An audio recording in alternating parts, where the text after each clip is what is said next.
એ કાનાભાઈ, એ બોલો બોલો. અરે તમે- કાનાભાઈ નહીં, હવે સરપંચ સાહેબ કયો. એ હા હા કાનાભાઈ, અલા કાના સરપંચ ભાઈ, હા બોલો બોલો. તમે મારી ઘરે મકાનનું યાર કરવા આવવાના હતા, હજી દેખાણા નથી તમે. અરે એવું નથી, હું નીકળતો જ તો, પણ આ મારે થોડુંક બીજું કામ આવી ગયું ને, ઓલા બધા મહેમાન આવ્યા હતા ઘરે, એટલે હું થોડોક કામમાં આવી ગયો હતો, એટલે બોલો બોલો હવે. ભાઈ એમ નહીં, મકાનનું તો ઠીક, તમે મકાન હાટું તો આવશો જ, પણ ભેગા તમે કાંઈક ઓલું ગાય ને વાછેડું આવ્યું હે, તો તમે ઓલું હું બરી કાંઈક લઈને આવવાના હતા.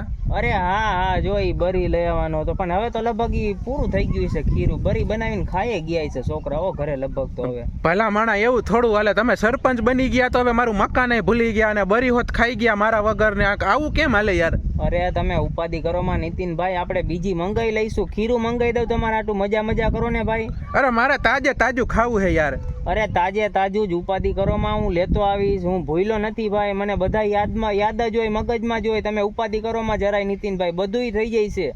અને ભેગા ભેગા હે ને ઓલા મકાન બનાવવા વાળા કોન્ટ્રાક્ટર ને લેતા આવજો, મકાન બનાવવાનું હે, ભૂલી નથી ગયા ને? અરે મજા મજા કરો, કોન્ટ્રાક્ટર નહીં, એક કડિયાને હમણાં હું લેતો આવું, એ 4-5 લઈ આવશે ભેગા, અને આપણે કામ ચાલુ કરી દઈએ તમારા મકાનનું, બરોબર હે?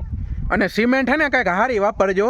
અરે મજા મજા કરો, તમે મને જીતાડ્યો હે તો હવે મારે તમારું કામ કરવું જ પડશે. ઉપાધિ કરો માં, મજા મજા કરો, હાલો હો. હા વાંધો નહીં, હાલો. હા.